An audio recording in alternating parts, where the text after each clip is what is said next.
Hello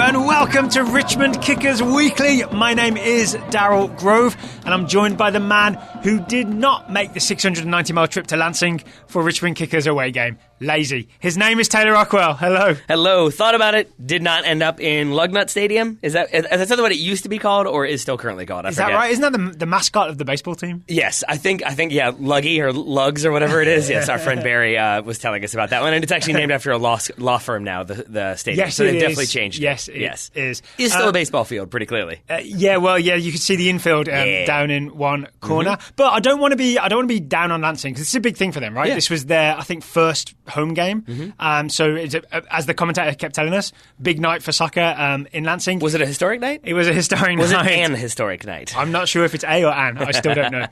It's a historic night, right? I think so. Yeah, because it's not a vowel at the start. I forget. Yeah. So congrats to Lansing. But bad news for the Richmond Kickers. Well, and also congrats on the win. Generally, yes. Bad news for the Kickers because it was a 3-1 defeat. We are winless after 3 games. We are indeed. Yes. Why, Taylor?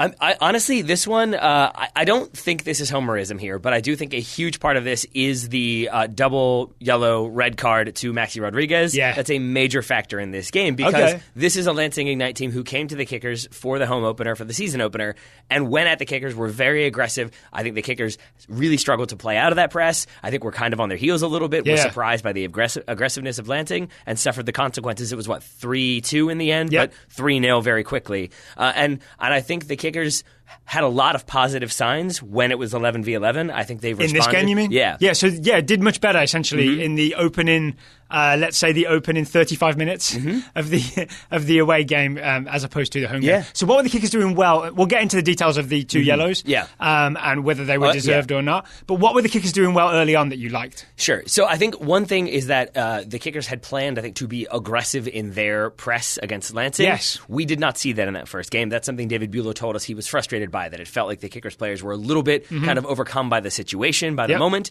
and thus backed off a little bit more. In this game, the Kickers were definitely more aggressive, and I think that worked really well. Yeah. Wasn't it like 2 minutes in, you saw, I forgot the name of the Lansing keeper, but he was forced Kirk was forced to kick it wide and out of bounds because Kickers had forced the ball back and pressured him. They did a really good job. Essentially a 4-4-2 shape, right? But with everybody pushing quite high up the field and putting pressure on the ball. And that's the emphasis on everybody there, because there were moments like in the first 15 minutes or so where I would see Lansing would play the ball out, and whereas in the first game at Richmond, you'd see that long ball played 30 yards forward, and there would be a Lansing forward there who would kind of drop in, collect it, and then suddenly it was 3 players there and they could break. This time, because especially Akwe, but most of the Kickers' defense was higher up the field, when that 30-yard ball came out, at best for Lansing, it was a contested ball where Akwe had gone with the forward who was dropping in. I love his bravery. He's willing to just say, hey, I'm going to charge 20 yards and win that. And a lot of times he did. Yes. And then I guess I wouldn't love it so much if he lost it every time, right? That's the key. True. The key to loving his bravery is that he's correct in backing himself to go get it. Yeah, but because I think also the other key there was that at best, as I said, for Lansing, it was a 50-50 contested ball, but a lot of times it just went straight to Akwe and he stepped in, won that ball, moves it wide, and now the Kickers have reestablished possession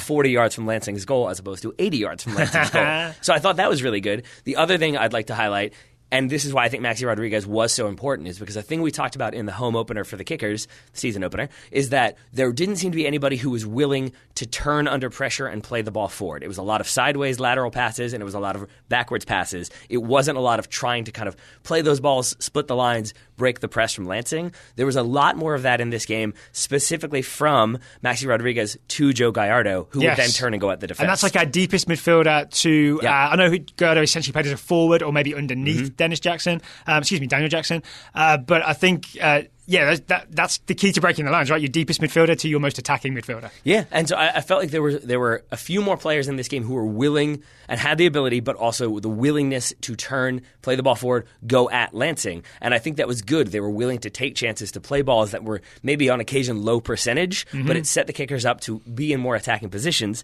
but that can come back to bite you. And I think the first yellow card is a good example of that. Yes. Okay, so let's get to this first yellow card from Maxi Rodriguez in the 27th minute. Important because it's half of the yellow cards that lead to him being sent off. So the actual yellow card occurs.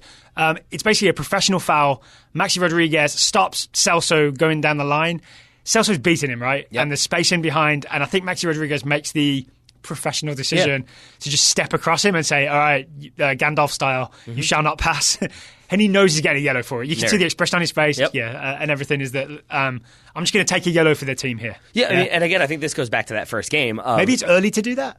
No, I don't think so, because I think this is a thing that we saw from Lansing in that first game, and we saw regularly from them in that first game, was the ability to turn and break and be very effective on that counterattack and be very deadly on the counterattack. And so I think this is probably part of the game plan. It's a thing we've talked about with Man City of you foul before that can be a problem. If you have to take a yellow, you do. I think so. Maxi did a Fernandinho. I think so. I do think that there is something to be said for maybe being a little bit more artful in the foul, that if you go in, like Akwe, right after this one happens, really does the exact same challenge, maybe 3 or 4 minutes later, doesn't get a booking because he goes in, he does the hands in the air, oh no, I was trying to play the ball. So you think Maxi should have put a little more disguise in it rather than, I am about to professional foul to stop this counter-attack. Exactly. Not just because he gets the yellow, but because I think that puts him in the referee's mind. That he is one who's willing to... Spotted him. And very obvious fouler. He is willing to make these very obvious challenges if that's what it takes to break up a play, and that's now noted. And I think Van Akwe does it, but he kind of disguises it a little bit. He doesn't get the booking. It's literally noted in the referee's book. Yeah, but I think it's in the referee's mind at that point. But I think one thing, have we talked about why this break happens? Because this is what I was getting to. It is. So we don't love pointing fingers at players, but I think it's Scott Thompson who has made the overlapping run from left back. Yep. And so that's why Rodriguez has to foul, is because there is no one at left back. I think Magalhaes was coming over, but there's a big gap for Celso to exploit. But it's also Scott Thompson who, while he is pushed far forward, gives the ball away with, I think he's trying to play a ball, just a lateral pass into the path of Bolduc. Yeah. And it's essentially just fully off target, right? Yeah. Gives the ball away. That's why Lansing can start this counter-attack. But it's telling to me that this comes from a throw-in, from a Richmond Kickers throw-in. Yeah. And if you look, they have 6 bodies up the field, one of whom is Scott Thompson, because Maxi Rodriguez has dropped in. And I think you're right that maybe the defense was trying to spread out a little bit, so you have 3 defenders stay back. Maxi Rodriguez shields, but I think maybe he just recognizes Magalhaes maybe isn't in the right space to come across and make that play. Thus, the professional foul takes place. Do we want to give any blame to the Lansing infield? Because this bad Scott Thompson pass that gives the ball away occurs in that area that's essentially looks like baseball territory, and I think there's some turf on top of it. And you saw players sort of struggling a little bit there. Or is it just Scott Thompson's job to deal with the conditions and make sure the pass is correct? I would say that. One thing I don't know is who warmed up where. I would assume that both teams had the opportunity to walk the field and kind of get used to it, but I don't know if there was an opportunity for the Kickers to go over there and pass on that and kind of get used to the surface a little bit over there. Maybe there should have been a rondo down in the infield. Yeah, because it is true that that ball, if it's just that different of a surface and it looked very different, you could see later on in the game the referee kind of trying to stamp down the pitch a little bit to keep it uniform, or as uniform as it could be. Yeah. So I do wonder if maybe that factors into why the pass looks so mishit. Yeah. But it's still the case that it's kind of a thing you got to deal with, and you certainly got to be on your horse if that ball is as bad as it is, right. And not sort of, Maxi's probably going to get there, I'll sort of run behind. Scott Thompson's at about a 70%. Yeah, he's on the run, way. I'd say. Yeah, he's on a medium pace horse. Yeah, not a derby winner. Okay, the second yellow card in the 35th minute. Your pronunciation of derby threw me there. Oh, sorry. Yeah, you went with the English soccer pronunciation, not the horse race pronunciation. Well, we also called the derby in England the derby. Well, be better. Be first. There you go. So in the 35th minute, Maxi Rodriguez gets his second yellow. This is what sends the Kickers down to 10 men. It's a foul on Ivo Serda. It is less obviously bad than the very obvious professional foul. But it is the case that Serda kind of, I think, does like a nice futsal style roll over the top of the ball, and Maxi Rodriguez just lunges in and is half a second too late. Yeah. And therefore, in my opinion, I'm going to go full out with my opinion. The referee is justifiable in calling this reckless, but at the same time, he could have let it go as just a foul as well, right? It's harsh, but not unjustifiable. I think first off, it's the way Maxi goes into it, I think, is part of the problem. That you're right, it's a lunge, but it's not the kind of lunge that you think of when you think of a bad lunge, where it's the kind of just going and leading with your cleats, but it's definitely awkward, and it's definitely not like what's the justification for a yellow card? Reckless. I think it is that, because he is kind of stamping in like sideways. He's kind of going for like a sideways half tackle with a stamp on it, which sounds really brutal, but it's really him just trying to get the ball. But because there's a skillful move there, now instead of getting the ball, he's landing on a foot. Yeah. And I think that's reckless. And so I also think that when he's already committed that big foul earlier, then there's a few more physical confrontations after Akwai makes that play. There's no yellow card given, as I said, but you can see all the Lansing players go over to the referee and start having words, and I think they're not enjoying the physicality of the game at that point. Wasn't there an incident a few minutes before that that makes them really sort of... Yeah, that was the Akwai challenge. Oh, I see. Sorry, that's what you're talking about. Yeah, okay. and so I think that at that point the referee is sort of has in his mind, it's two pressing teams, the field's not that good, the kickers have been physical, I want to kind of shut this down, and he's already gone to the book once, so he's established the precedent of reckless challenge, professional challenge, I'm going to give you a yellow, and that's kind of what happens here. He doesn't hesitate either. He immediately brings out that yellow. There's no... I did watch to see if maybe there was a moment of like, ooh, you're already on a yellow, I'll give you a talking to. He goes yellow, and he has the red in his hand as he's given the yellow, so he knows what he's doing. Oh dear. And it's troubling for two reasons. It's troubling because, first of all, the reason Maxi has to do this is because, I like that I just call him Maxi now, whatever, I'm fine with it, is because the Kickers... It seems to fit, right? Yeah, I think so. I'm sure he would be okay with it. The Kickers are in a sort of scrambling defensive approach at this point, because it's like... Oh yeah, wasn't this the moment when... is it Lockerbie that's kind of chasing around? Ainscough leaves Serda, who is the one that Maxi Rodriguez eventually fouls. He tries to go out wide to, I think it's Moon who's drifted wide left, and then Ainscough just follows the ball, Moon drops it back to Serda, and now Maxi Rodriguez, who I think is marking Gomez, has to kind of make the decision of, do I stay with my mark, or do I step out just in case? And I think his job is to step out and make plays and break up attacks, so he tries to do that, but it's sort of the Kickers kind of moving pieces around leaves openings for Lansing that they then have to kind of make desperation plays to put out, and that's why this play occurs. Okay, so Kickers are down to 10 men. There's 10 minutes left in the first half. What do the Kickers do? Because when you lose a man, you often have to change shape, right? Yeah, I think essentially it's Bame. I keep on calling him Bohm because we know Charlie Bohm. This is Maxi Rodriguez's partner, central midfielder. I think Bame basically drops in and does a more defensive central midfield job the way Maxi Rodriguez is doing. And then Joe Gallardo, who you said was kind of playing as a 10 second striker, he drops in and is now more of just a central midfielder. 4-4-1. Basically. Okay, and the 4-4-1 at least got us to halftime, got the Richmond Kickers to halftime. I guess I can say us. We're doing this in partnership with the Kickers. Yeah, sure. But then there's a formation change at halftime. And a substitution. And a substitution that I think is part of the change. Yep. And I think this was a bold move, but given the result, the incorrect move. Yep. Yeah. And we know David Buelow. We've had him on the show. I think he listens to the episodes, so I guess that makes me slightly nervous saying what I just said. We'll find out about it, but I think this is maybe him thinking, I want to get a win. This is a Lansing team that have 3 players suspended. There were good chances for the Kickers up until that second booking, and I think they were a little bit reactive after that and a little bit more defensive because they're a man down. And I think maybe David Buelow thought, we can go at them, we can kind of aggressively press them, they're going to be a little bit overconfident, maybe we can kind of snatch a goal in the first 5 or 10 minutes of this half, then we'll sit back and be defensive and frustrate. And I think because they're kind of going for it, because they're spread, they're basically at times in almost a 4-2-3.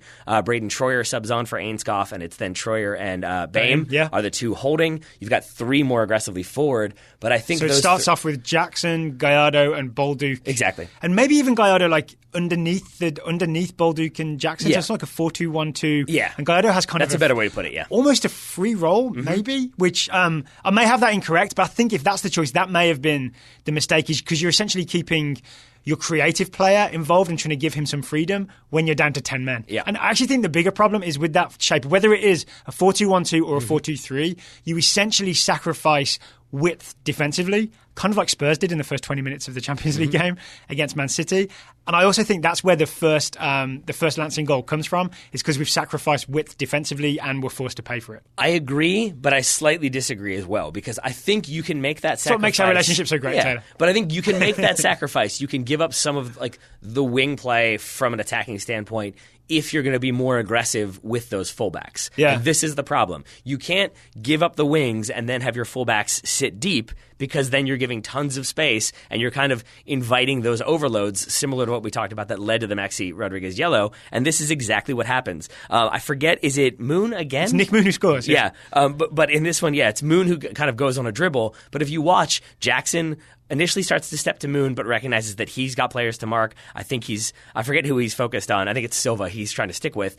But it's really, once again, it's Lockerbie who sits too deep. He's about 10 yards too deep, and he doesn't step to that ball, and it lets Moon kind of dictate the entire play. So, he's sitting off too deep to begin with, right? So Moon's able to receive the ball. You can see him in the defensive crouch from 8 yards away. Yeah, and then he borrows the same horse as Scott Thompson was using in the first half, maybe, to close him down. It's just too slow to get there. And then Moon can essentially start dribbling in field, right? Like penetrating the interior, essentially. And I feel like he weirdly, there are then so many players who could step to him that no one fully steps to him. And Nick Moon's able to dribble across the top of the box and take that strike, and it's 1-0 to Lansing. Boehm tries to, but I think it's Boehm is now having to be, again, reactive, and he's trying to close down that distance. It's about 10 yards, but it is also the part of the field that is not very good. The footing is not very good there, so I think he is very mindful of don't go flying out and commit a challenge, maybe concede a penalty, definitely pick up another booking. I think he's trying to stay on his feet, but it's a little bit like when it's really muddy, I almost compared it to ice skating, that you're sort of running on ice, you don't want to make a mistake, but it doesn't give you that sort of mobility and that force of movement that you need to close down that amount of space, and because he's awkward, Moon is just kind of able to take it past him, and now he's got a wide open shot on goal. It's a nice strike as well. It is. It's a great shot. But it's kind of the kicker standing off a little bit and being a little bit hesitant. That's where that goal comes from. All right, and then 54th minute, we get Dennis Chin coming in for Daniel Jackson. It's kind of a like-for-like change, right? He's playing the same position in the same sort of 4-2-1-2, 4-2-3 type shape. But then there's another Lansing goal. Yep, pretty much immediately. Yeah, I mean that watching the replay. It's not Chin's fault at all, right? No. It just so happens that he enters and then the goal happens. No, it's a couple different things again, and I think I think I highlighted when I said Lockerbie again. That was the wrong way to say it because I think that's the first time we talked about Lockerbie in relation to that goal. But I say it because he has a positive involvement later on. He does. But here, it's a similar situation. It's a long ball switch, but this time it's Scott Thompson. He is defending Reese Williams, the 1v1 inside the box, but from a tight angle.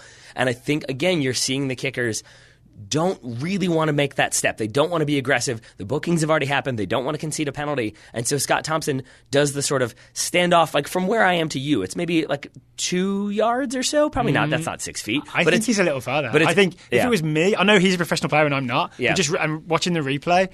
I would have got closer. I think I would have taken a step closer. I at least would have hopped closer instead of farther away. Here's a analogy that I'm not even going to get down. I think in the first Mighty Ducks, Emilio Estevez makes Charlie. He makes him he tells him you've got to make the first decision, or you want to make him make the decision, right? And that is part of defending. Yeah. And Scott Thompson doesn't do that. Basically, he lets Reese Williams kind of get comfortable and decide, okay, I've got the time and the space. I'm going to take a touch to the end line and cross it. And it's not even a trick, right? It's just Thompson gives him enough space that Williams can decide to go to the end line and cross it. And that's the difference. He decides. He's not forced to the end line, so now he's kind of under pressure. He's out of control a little bit. It is him saying, okay, I will go to the end line and cross, and Scott Thompson trying to then close that space, which means he's slide tackling. And as we've talked about on the Total Soccer Show many times, if you're slide tackling as a defender, it's sort of the last resort. Paolo Maldini, not really famous for the slide tackle because he didn't need to, because he would have stepped and put that pressure on immediately. So the kickers should sign 90s era Paolo Maldini. I think that's easy. Yeah. Go back in time. Thompson can play on the wing, Maldini plays left back. Sure.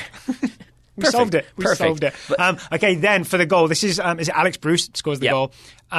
This is the one time where we think maybe Akwai gets beat, right? He does. Bruce he essentially does. From what we could see, the camera didn't fully catch it, right? But it looks like Bruce sneaks behind him. Akwai's facing the ball, and he's marking Bruce, but then Bruce goes blindside. The kickers are pretty much marked up man-to-man when that long ball over the top gets to Reese Williams. But then, and it's Magales at that point, I think, is on Bruce.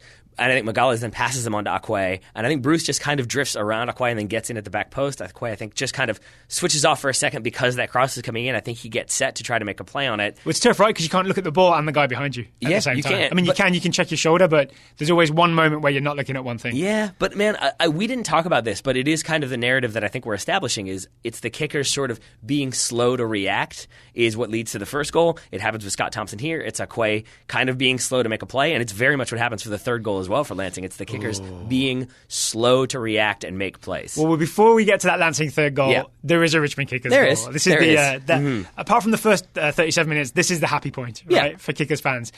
It is Dennis Chin off the bench. So put it this way, 12 minutes on the field and he's got his first goal for the Richmond Kickers. It's a Dennis Chin goal. It's a very nice finish.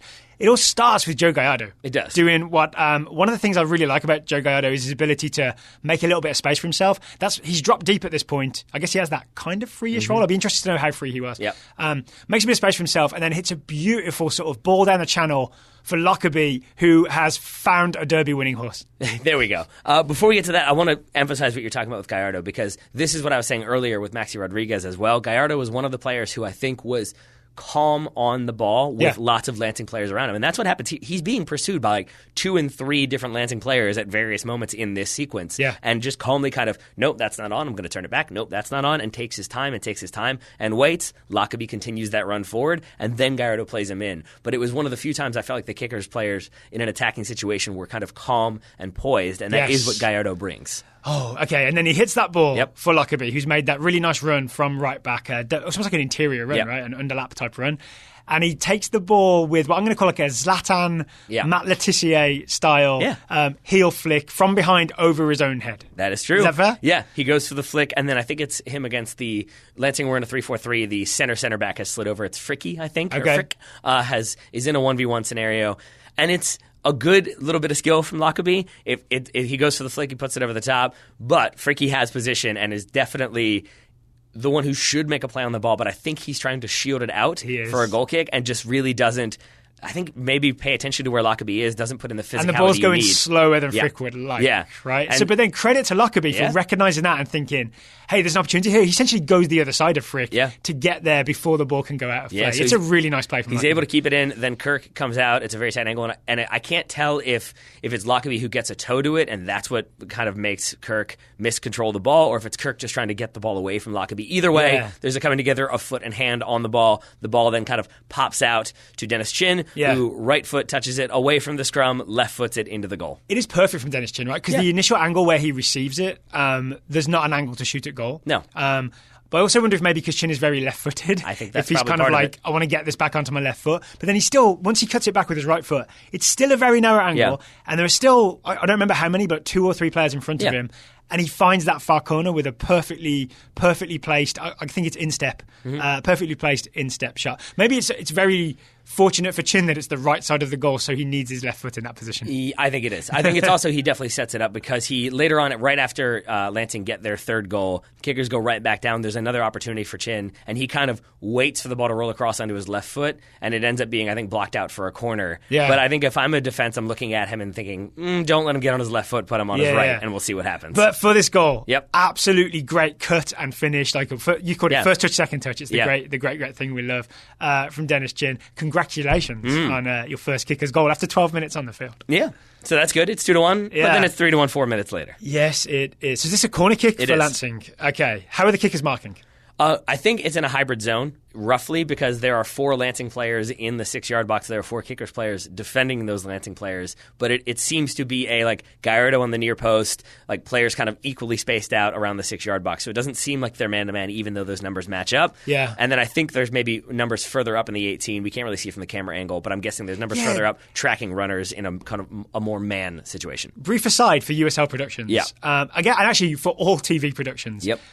People who love soccer don't love the close-up of the corner kick taker. We don't need to see the corner kick taker. We know what he's going to do. What's more interesting is what's in the box. Yeah. Show me a close-up of what's in the box. I'd much rather see that. Just a wide angle so you can see the whole thing. You can see which players are in there, who's marking whom, who's making movements, who's setting a pick, who's doing this or that. Close-up of the corner kick taker is not what we want. No, I mean, I know that this plea will fall on deaf ears and no one's actually going to hear this and take action, but I'm putting it out there on the 0.01% chance that maybe someone hears me. And if you are a producer and maybe you're just like hell-bent on getting that corner taker in, then move the camera around and have it be like the corner kick taker on the left side of the screen and then have it like his vision so you can see the whole box and then you can see what's happening. That would need like a steady cam down in the corner. Well, that would require investment. Yeah, that would be more. There'd be more going on there. Yeah, that's not going to happen. But so it's a corner. It's definitely aimed for the near post. Joe Gallardo is on that near post. He steps out to win the header. We're not sure if it's just a kind of poor clearing header from Gallardo. Akira Fitzgerald, the Richmond Kickers goalkeeper, is off his line and is right there. And if I had to bet money, I would say that Fitzgerald gives him some sort of a shout, and I think Gallardo is already kind of committed to the header, but maybe that shout is what makes him just not get that much behind it. He just tenses up, or half doesn't do it. Yeah. Because really what Gallardo should have done is head it clear out of the box, or at least away from goal. But instead he essentially nods it down into just outside the 6-yard box. If he was an attacking player on the near post for Lansing, what he did was great. Yeah. But he's a defensive player, and I would have preferred that he headed it away, or even just behind for another corner kick. Yeah. And instead it kind of... Also, Fitzgerald should have either not come if Gallardo's going to get it, or should have cleared Gallardo out the way and just got it himself. Exactly. Yeah. You can't commit to the extent that you are out of your goal frame. He is not in anywhere where if that ball goes past them, it's just an open goal that can be attacked. So I think it's Fitzgerald committing to that ball but not getting it. And I do think there's some sort of shout. It might just be away. But even then, if you're the goalkeeper and you've run out and now you, Daryl Grover, are about to head it clear and I'm a yard behind you and I scream away, you're going to have that momentary whoa, what's happening? Yeah. And you're just not going to be 100% focused on making connection. I always feel as well, I would turn around to you and say, what do you think I was going to do? Yeah, exactly. Don't settle it with your nose. I don't know. And so, yes, Gallardo, I think, more so flicks it. I think there's a foot to it, and it kind of spills loose, rolling at the top of the 6-yard box. And this is where, again, I say Chin is very left-footed because he waits for the ball to kind of roll over so that he can turn and volley it upfield. But we think he could have cleared it with his right foot, right? If he just hit it with his right foot, or he could have poked it away. He could have poked it back out wide, and then maybe it's another cross. But it's not loose in the box. And this matters because when he finally does turn to do that big volley, with his left foot, doesn't get the ball. He instead kicks Grant Stoneman, the center back, who's forward, who has taken a touch and moved the ball out of the way, and then has volleyed it into the top corner. It's a great finish. It is right because he goes the other way and then finds the opposite top left corner. I'm not even going to say for a center back. I'm just going to say it's a great finish. Yes. But it's also Thank you. It's very respectful. But it's also Chin then. It's not a good look for him because he's holding his toe. Yeah. And acting as though he's been fouled a little bit, but it's just that he failed to I'm sure it hurt, but it hurt because he went with his left foot when he should have gone with his right. Yeah. And then I say it's also not great because we've seen this before. The one that always stands out is Aaron Ramsey, where he thinks he has time, he turns to volley it, and there's a player there who touches the ball away, and Aaron Ramsey volleys the player, and it's a penalty. If you do that, it's going to be a penalty. And if Chin makes a little bit more contact... Well, I didn't think of it that way. It might have been a penalty. It could have been another booking. So it's moments like that where I say, again, that the Kickers were just a little slow to react, I think especially after that second booking. So to wrap up, 3-1. Yeah. 3-1 defeat for the Kickers. That's 2 losses, 1 tie. They are away again next week to Greenville. Next Saturday, April 20th, 7 o'clock kickoff in Greenville. We're about to do our Greenville research, but as luck would have it, Ira Jersey from League One Fun, the podcast, just walked into our office. He did. Here's the thing, though. I'm not sure we need it because here's what I can say about Greenville. I went to a wedding there. Very nice place to have a wedding. That's the extent of my knowledge about Greenville. Is that enough? Thank you for your input, Taylor. Okay, cool. Ira, can you let us know what you know about Greenville? We're looking for not a deep breakdown, but maybe give us a player to watch, for example. Who's a Greenville player that we Kickers fans should be concerned about? Yeah, so there's 2 players in particular I think you should worry about. One is Carlos Gomez. He's a midfielder. He's very dribbly, good at passing. And then Jake Keegan. He's their goal scoring threat. It does a little bit. He might be. I mean, he can't stop scoring for Greenville. So, okay. So, but if you I think if you close down those guys, if Richmond is able to close down those 2 guys, it'll be much more difficult for Greenville to score. Greenville tends to play a little bit direct. They do play reasonably pretty soccer. They're not as pressing as Lansing, but they do try to counter-press. So I think that they'll match up pretty well with the Kickers, personally. Do you know their record so far, like how they've been doing? So they're 1-1-1, I believe. All right. And so, they're obviously have done a decent job in possessing. They haven't gotten blown out. I mean, there hasn't been that many blowouts so far in all of USL League One. But Greenville also is a new team, so I think part of it, like most other teams in the league, they're really trying to find their footing and trying to determine who they are as a club. And we were just talking briefly about who is their coach. Yeah, is it anyone we might have heard of? No, we've never heard of this guy. He doesn't have any U.S. national team caps. He didn't win any MLS cups. So it's John Harkes. It's John Harkes, who has previous with the Richmond Kickers. Mm-hmm. Yeah, I guess the Red Army. I'm not sure how many fans will go to Greenville. Maybe someone will go because it's pretty close, right? I mean, relatively speaking, yes. Yeah, for USL and for the United States. Your people would be filming an entire documentary about the length of the journey. We'd be taking a week off work. Yeah, exactly. But also we get loads of vacation, so we can do that. Yeah.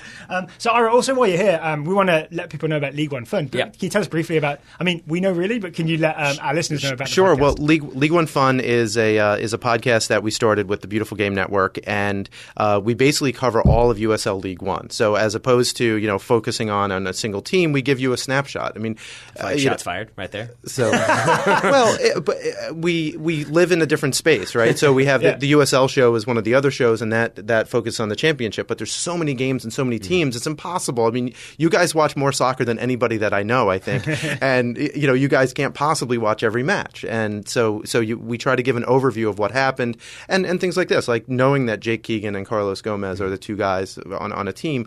We focus on some of that, and then I personally also do some written work for them for the Beautiful Game Network, and I'm focusing on deep dive tactics, similar to taking some hints from what you guys have done in the past, but looking only at League One teams. Got it. And I do know. So I haven't heard last night's show yet. I think I saw a tweet that Elliot Barr from River City 93 was on it. That's correct. So if Kickers fans are looking for more Kickers content, obviously listen to the River City 93 podcast, but also I'm guessing there'll be a Kickers focus on the most recent League One Fun. Yeah, there. Do you know I got the name correct? all the times this time. So we'll talk about the Kickers, and then we also will do some interview shows as well about each of the League One teams. So, and the Kickers will be coming up and featuring on a upcoming episode. Two questions there. Number one, we haven't listened to that episode, obviously, but Elliot's, I think, most recent episode that he put out for his podcast was "Hello, Darkness, My Old Friend." I believe was the title. Was Elliot in a more upbeat mood when he was on the show last night? A little bit. Well, I can tell you, just to preview it, Richmond, at least in his opinion, is one of the teams that will make the playoffs. Interesting. So that's I like his optimism.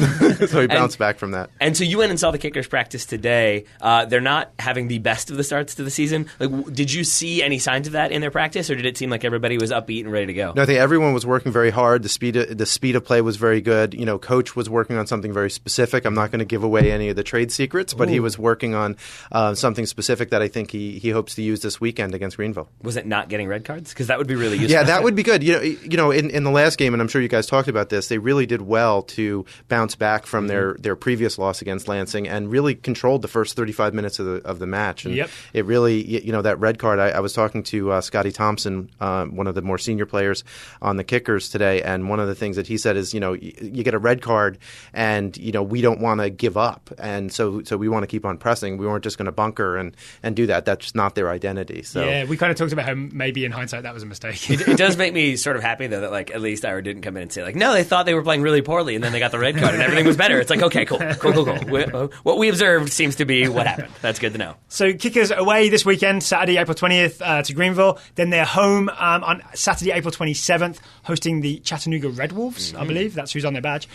7 o'clock kickoff, April 27th. I think I'm the PA guy for that one. Oh, are you? Mm-hmm. Oh, then get to City Stadium to hear Taylor be the PA. Does that mean you'll be announcing goal and substitutes and all that kind of stuff? I think so. You think so? I'm going to go as dry as possible. That's my plan. All right, Taylor. Goal for the Richmond Kickers. You don't do that. Don't do that. Hopefully you get to say that.